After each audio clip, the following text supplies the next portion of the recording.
Begadang jam 3 tadi setengah 3. Jadi harap dimaklumi Bapak Ibu, kami apa adanya. Ini KKM.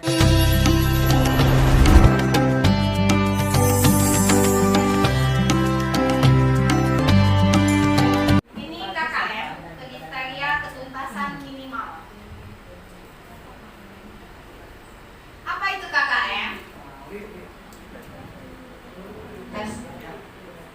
KKM itu kriteria ketuntasan minimal, itu kriteria paling rendah atau minimal yang menyatakan bahwa peserta didik telah mencapai ketuntasan yang ditentukan oleh satuan pendidikan dengan mengacu pada standar kelulusan.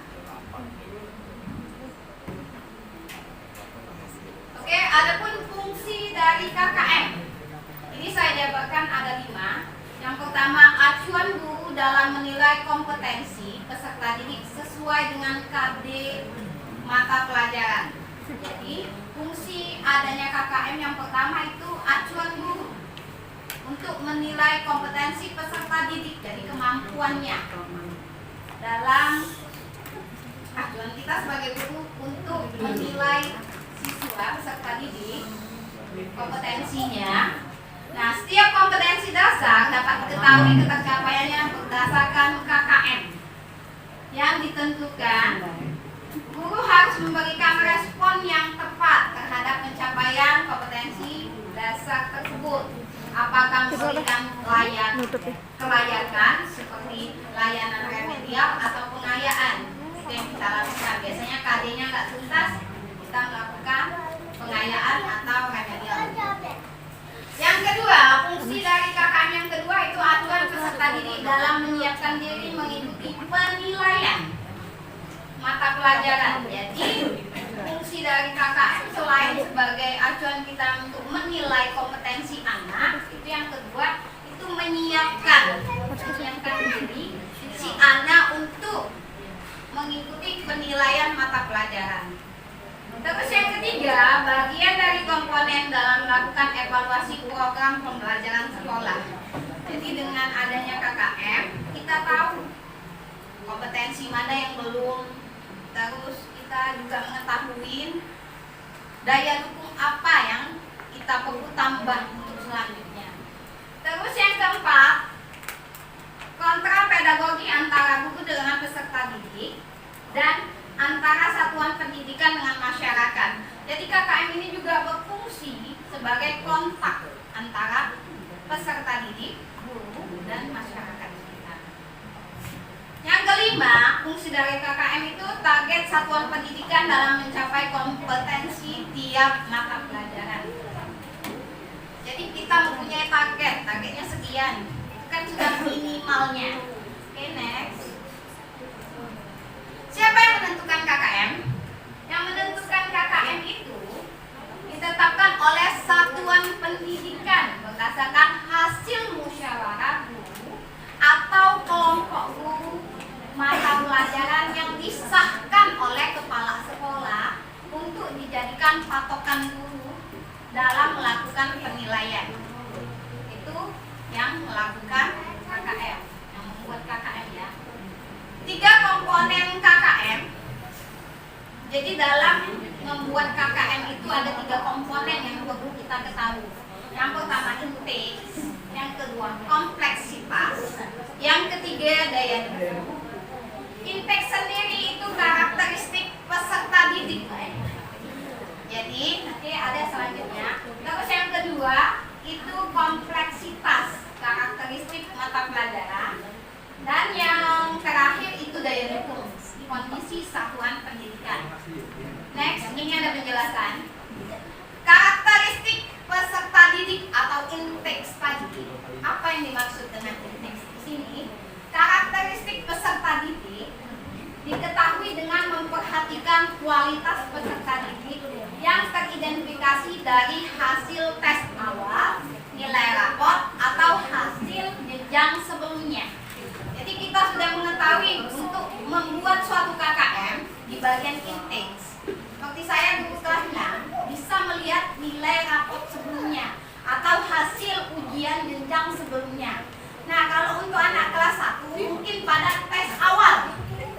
Tes awal itu bisa kita tanya jawab untuk anak kelas 1. Itu yang intake, peserta didiknya yang kita nilai kemampuannya.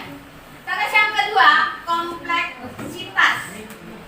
Kompleksitas di sini karakteristik mata pelajaran. Apa itu? Tingkat kesulitan dari masing-masing mata pelajaran.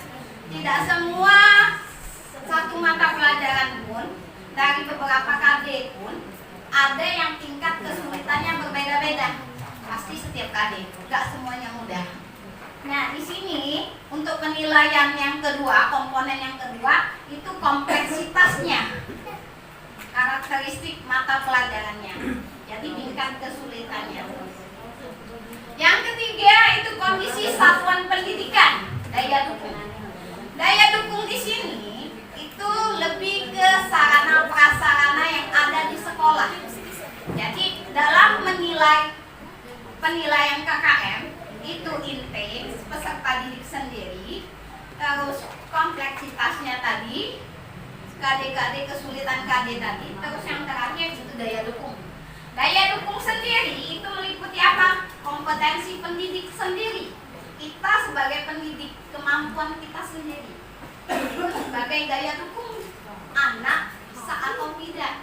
Terus yang kedua, jumlah peserta didik dalam satu kelas. Itu sebagai daya dukung.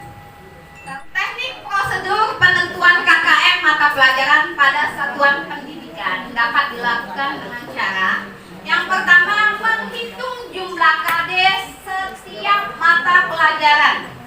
Jadi kita hitung setiap mata pelajaran ada berapa KD dalam 1 tahun, dalam 1 jenjang kelas. Yang kedua, menentukan nilai aspek karakteristik tadi, aspek intake, terus kompleksitas sama aspek daya dukung. Ini salah satu contoh kriteria dan skala penilaian penetapan KKM. Kriteria itu kompleksitas tingginya di bawah 65, sedangnya 65 sampai 79, rendahnya 80 sampai 100. Daya dukungnya sendiri kebalikan dari kompleksitas daya dukung dengan intake. Kalau anak itu istilahnya mampu, berarti dia termasuk nilai skornya 80, berarti dia termasuk tinggi. Ya.